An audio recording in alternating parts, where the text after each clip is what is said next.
বন্ধুরা, সবাই কেমন আছো? আশা করি ভালোই আছো। তো আজকে আমি দেখো কি বানাচ্ছি। এখানে বাঁধাকপি বড়া করে আলু দিয়ে রসা বানাবো। বাঁধাকপিটার আগে সিদ্ধ করে নিচ্ছি, সিদ্ধ করে এখন বড়া বসিয়ে দিচ্ছি। এখন বড়াটা হয়ে গেলে তারপরে আলু দিয়ে একটা রসা বানাবো। বড়াটা হয়ে গেছে, এখন নামিয়ে দেব। যে বড়ার তেলটাতে এখন পাঁচফোড়নটা দিয়ে দেব, তার সাথে একটা শুকনো লঙ্কা দিয়ে দিচ্ছি আর তেজপাতাটা দিয়ে দিলাম। এখন আলুগুলো দিয়ে দেব। আলুটা দিয়ে দিচ্ছি। এখন হলুদের গুঁড়োটা দিয়ে দেব আর স্বাদ মতো নুনটা দিয়ে দেব।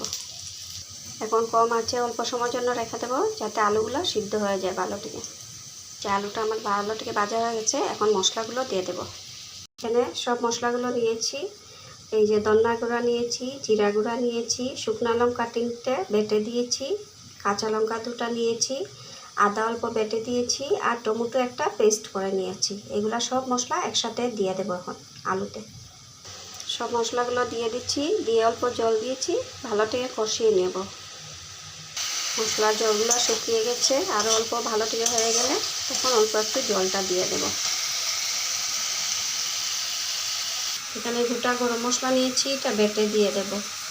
আমার মশলাগুলো ভালো থেকে ভাজা হয়ে গেছে, এখন জলটা দিয়ে দেব।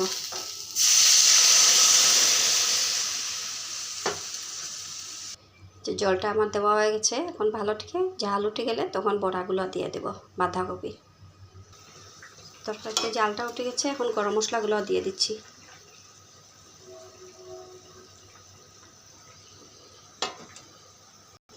এখন একে একে সব বড়াগুলো দিয়ে দিচ্ছি। এই যে বড়াটা দিয়ে দিলাম।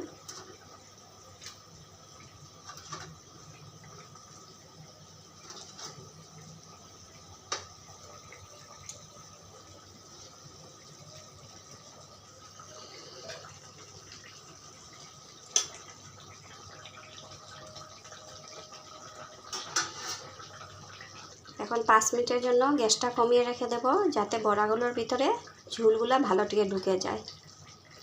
যে তরকারিটা আমার হয়ে গেছে, এখন অল্প একটু ঘিটা দিয়ে দেব। ঘিটা দিয়ে নামিয়ে নেব।